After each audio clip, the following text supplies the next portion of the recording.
فجر کی نماز کے بعد چھوٹی سی ایک سورت 3 بار پڑھ لو، سورج نکلنے سے پہلے گھر میں رزق کا ڈھیر لگ جائے گا۔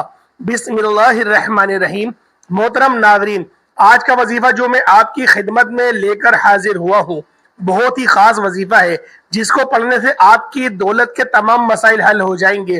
یوں تو تمام نمازوں کی بہت زیادہ فضیلت ہے، لیکن فجر کی نماز بہت زیادہ فضیلت کا درجہ رکھتی ہے، کیونکہ اللہ تعالیٰ کو اور ہمارے آقا اور مولا حضرت محمد مصطفیٰ صلی اللہ علیہ وآلہ وسلم کو سب سے زیادہ پسند فجر کی نمازیں تھی۔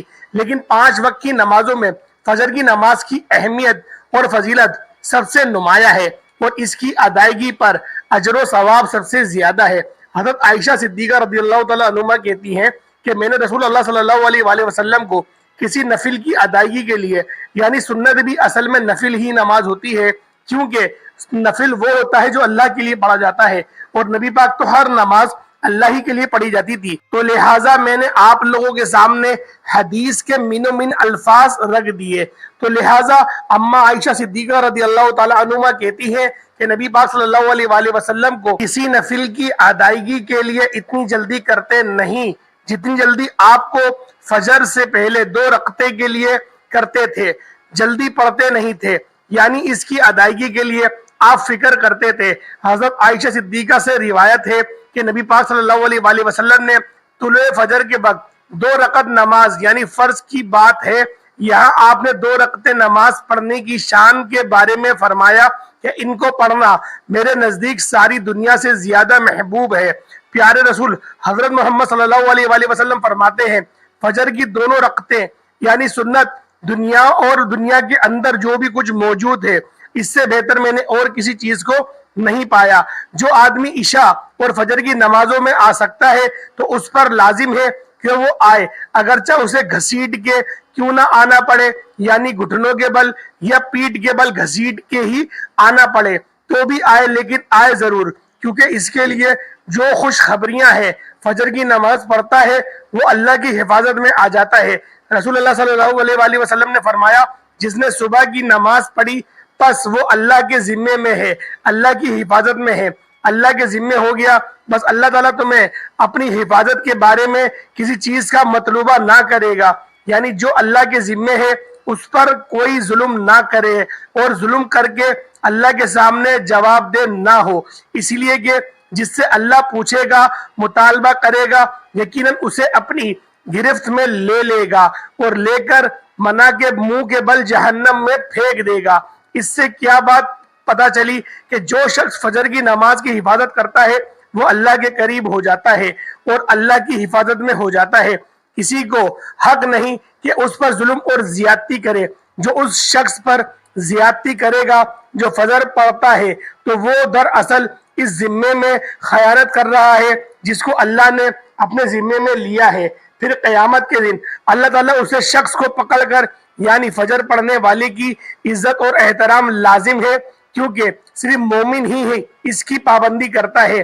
بہت سے لوگ کے لیے فجر کی نماز بڑی بھاری ہوتی ہے، وہ ایک خاص وقت سے پہلے نہیں اٹھتے، کچھ لوگوں کی اکثر ہی قضا ہو جاتی ہے، چونکہ دیر سے سوتے ہیں تو صبح اٹھ نہیں پاتے، تو ان کی حفاظت اللہ کے ذمے پر نہیں ہے، تو اس لیے بہت ہی فکر کرنی چاہیے کہ فجر کی نماز قضا نہ ہو، کیونکہ باقی وقت تو پھر ہم جاگ ہی رہے ہوتے ہیں، نہ تو اذان بھی سنائی دیتی ہے اور وقت کا بھی پتہ چل رہا ہوتا ہے، اور دوسروں کو بھی ہم دیکھتے ہیں کہ وہ نماز پڑھ رہے ہیں تو ہم بھی پڑھ لیتے ہیں، لیکن فجر کی چونکہ ایک ذمہ داری ہوتی ہے اٹھنے کی بھی، اور پھر وقت پر اٹھنے کی اور پھر مسجد میں جانے کی، تو اس لحاظ سے اس کی حفاظت بہت ضروری ہے۔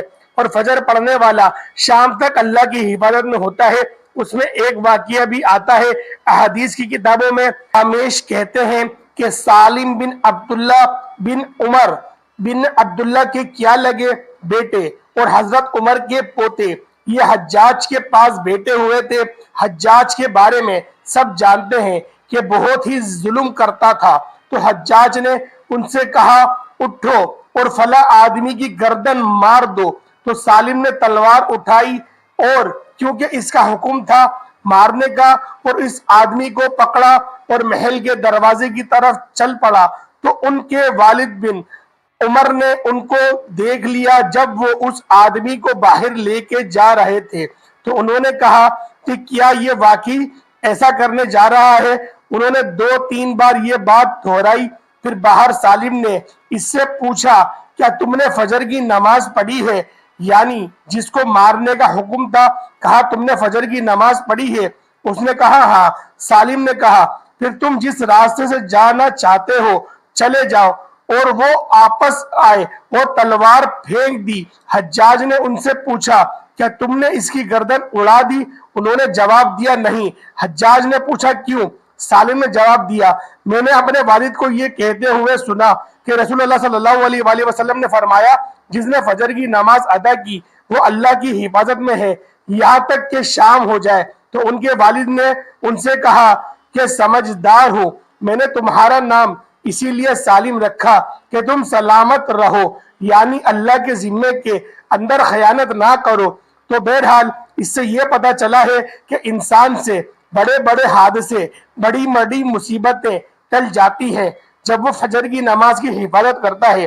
اب تو الحمدللہ ہر شخص کے موبائل پر الارم ہوتا ہے اور موبائل ہر شخص کے سرہانے ہوتا ہے، تو کوئی بھی یہ نہیں کہہ سکتا کہ میں صبح نہیں اٹھ پاتا۔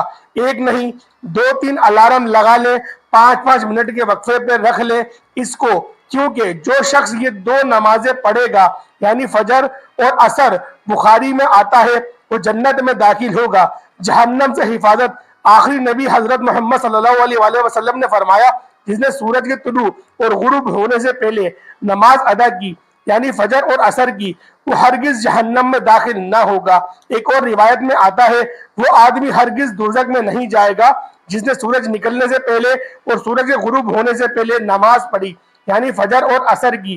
اور پھر آپ نے فرمایا ان نمازوں میں سستی نہ کرو، اگر تم اللہ کا دیدار کرنا چاہتے ہو اس طرح کہ جیسے تم 14ویں کے چاند کو دیکھتے ہو، یعنی جو ان نمازوں کی حفاظت کرتا ہے وہ اللہ کے دیدار کے قابل ہوگا۔ اور پھر بعض اوقات لوگ رات کو قیام کرتے رہتے ہیں، آخری حصے میں سو کے فجر قضا کر دیتے ہیں۔ کیا ہے تہجد کے لیے اٹھتے تھے، وہ آنکھ نہیں پھر کھلی، فجر کے لیے تو یہ نہیں ہونا چاہیے۔ حضرت عمر رضی اللہ تعالیٰ عنہ کہتے ہیں میں صبح کی نماز بجماعت پڑھوں، یہ مجھے اس سے زیادہ محبوب ہے کہ میں ساری رات قیام کروں، ساری رات کے نوافل سے زیادہ محبوب ہے کہ فجر کی نماز بجماعت کے ساتھ پڑھوں۔ ہاں منافق پر فجر کی نماز بھاری ہوتی ہے، تو منافقت سے نکلنے کے لیے، نفاق سے نکلنے کے لیے اس نماز کی پابندی ضروری ہے۔ ابی بن قعب کہتے ہیں ایک روز رسول اللہ صلی اللہ علیہ وآلہ وسلم نے ہمیں صبح کی نماز پڑھائی، اس کے بعد فرمایا کیا فلاں حاضر ہے؟ لوگوں نے کہا نہیں۔ آپ نے پوچھا کیا فلاں آیا ہے؟ لوگوں نے کہا نہیں۔ آپ نے فرمایا بلا شبہ یہ 2 نمازیں منافقوں پر سب سے بھاری ہیں، سب نمازوں سے زیادہ بھاری، یعنی فجر اور عصر، اور اگر تمہیں معلوم ہو کہ ان میں کیا چھپا اجر و ثواب ہے تو تم ان میں ضرور آؤ، خواہ گھٹنوں کے بل ہی کیوں نہ آنا پڑے۔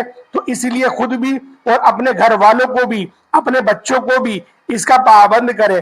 محترم ناظرین، وقت کی قلت کو مد نظر رکھتے ہوئے وظیفے کی طرف چلتے ہیں۔ آج جو وظیفہ میں آپ کو سمجھانے جا رہا ہوں یہ وظیفہ آپ کو فجر کی نماز کے بعد کرنا ہے۔ جب بھی آپ کو وقت ملے آپ اس کو کر سکتے ہیں۔ اس وظیفے کو کرنے کی کوئی پابندی نہیں ہے، نہ دن کی اور نہ جگہ کی۔ آپ کہیں بھی ہوں، کسی بھی جگہ پر ہوں، گھر میں ہوں یا مسجد میں ہوں، تو آپ اس وظیفے کو کر سکتے ہیں۔ ناظرین، آپ کی جو بھی جائز حاجت ہے ان کے لیے آپ یہ وظیفہ پڑھ سکتے ہیں۔ اگر آپ کو کوئی مالی پریشانی ہے تو اس کی نیت آپ اپنے ذہن میں رکھیں کہ میں اس نیت کی خاطر یہ وظیفہ کر رہا ہوں۔ اگر آپ قرض سے پریشان ہیں تو آپ یہ نیت کریں کہ اللہ تعالیٰ مجھے اس قرض سے نجات عطا کرے۔ اس طرح آپ کی جو بھی پریشانی ہو آپ اس مقصد کے لیے یہ وظیفہ پڑھیں۔ وظیفہ شروع کرنے سے پہلے سب سے پہلے آپ نے درود پاک پڑھنا ہے۔ درود پاک آپ کوئی سا بھی پڑھ سکتے ہیں جو آپ کو یاد ہو، جو آپ کو آسان لگے۔ درود ابراہیمی پڑھ لیں، صلی اللہ علیہ وآلہ وسلم پڑھ لیں، یا کوئی اور سا چھوٹا سا درود پاک بھی آپ لوگ پڑھ سکتے ہیں، لیکن آپ لوگوں نے اگر درود ابراہیمی کا انتخاب کرا ہے تو وہ سب سے زیادہ بہتر ہے۔ تو لہٰذا آپ نے عمل کس طریقے سے کرنا ہے، ایک بار ذرا دھیان سے سماعت کر لیں۔ سب سے پہلے تعوذ اور تسمیہ پڑھ لیں، یعنی کہ اعوذ باللہ من الشیطان الرجیم بسم اللہ الرحمن الرحیم، اس کو 3 مرتبہ پڑھیں۔ اکٹھا پڑھ کر ایک تصور کریں، اس طریقے سے آپ لوگوں نے درود ابراہیمی پڑھ لینا ہے، اور اس کے بعد آپ لوگوں نے اللہ پاک کے یہ مبارک نام یا رحمانو یا رحیمو، یا رحمانو یا رحیمو، ان دونوں ناموں کو آپ نے اکٹھا پڑھنا ہے، اور ان دو ناموں کو آپ نے 100 مرتبہ پڑھ لینا ہے۔ اور اس کے بعد جب آپ لوگ اللہ پاک کے یہ صفاتی نام یا رحمانو یا رحیمو 100 مرتبہ پڑھ لیں، اس کے پڑھنے کے بعد آپ نے سورۃ الکوثر کو 33 مرتبہ پڑھ لینا ہے۔ کون سی سورت کو؟ سورۃ الکوثر کو 33 ٹائمز پڑھ لیں گے۔ اِنَّا أَعْطَيْنَاكَ الْكَوْثَرَ فَصَلِّ لِرَبِّكَ وَانْحَرْ إِنَّ شَانِئَكَ هُوَ الْأَبْتَرُ۔ آپ نے اس کے بعد 3 مرتبہ یہ آیت پڑھنی ہے، سبحانک اللہم وبحمدک اشہد ان لا الہ الا انت استغفرک، اس کو آپ لوگوں نے پڑھ لینا ہے، سبحانک اللہم وبحمدک اشہد ان لا الہ الا انت استغفرک، اس کو صرف 3 مرتبہ پڑھ لیں۔ اس کے بعد آپ نے درود پاک دوبارہ سے پڑھ لینا ہے، جتنی بار آپ نے اول پڑھا اتنی ہی بار آپ لوگ آخر میں پڑھ لیں گے۔ اس طرح سے آپ لوگ اس عمل، اس وظیفے کو آپ لوگ پائے تکمیل تک پہنچائیں گے، اور اس کے بعد جو بھی آپ کی دلی حاجت ہے، جو بھی آپ کا مقصد ہے، آپ جس چیز کا بھی تصور رکھ کر اللہ پاک کے حضور مانگے، اللہ پاک وہ سب چیزیں آپ کو عطا کرے گا۔ اس عمل کو آپ لوگ لازمی اپنی زندگی کا معمول بنا لیں، انشاءاللہ اس عمل کو کرنے سے آپ کی زندگی میں بے شمار کی کامیابیاں آ جائیں گی۔ میرے پیارے بھائیوں، یہ عمل انتہائی مجرب اور انتہائی کرامتی عمل ہے، کیونکہ اس عمل کو کرنے سے آپ کی بہت ساری پریشانیاں ایسے ہی حل ہو جائیں گی، کیونکہ یہ عمل اتنا پاورفل عمل ہے، اور یہ عمل صوفیاؤں کا کرنے کا بھی طریقہ رہا ہے۔ تو لہٰذا اس عمل کو آپ لوگ لازمی اپنی گرہ سے باندھ لیں۔ تو امید کرتا ہوں پیارے دوستوں آج کی ویڈیو آپ کو اچھی لگی ہوگی۔ ویڈیو اچھی لگی تو ویڈیو کو لائک کریں، اور آپ لوگ ثواب کی نیت سے اس کو اپنے دوستوں کے ساتھ بھی ضرور شیئر کریے گا۔ اور جو لوگ بھی دعا کے لیے کہتے ہیں اللہ پاک ان سب کی نیک حاجتوں کو پورا فرمائے، اللہ پاک ان سب کی دل کی ہر مراد کو پورا فرمائے، اللہ پاک ہر سب کو، جو بھی مسلمان ہیں ان سب کو پیارے دوستوں اللہ پاک مکہ مدینہ کو دیکھنا نصیب فرمائے۔ السلام علیکم ورحمۃ اللہ وبرکاتہ۔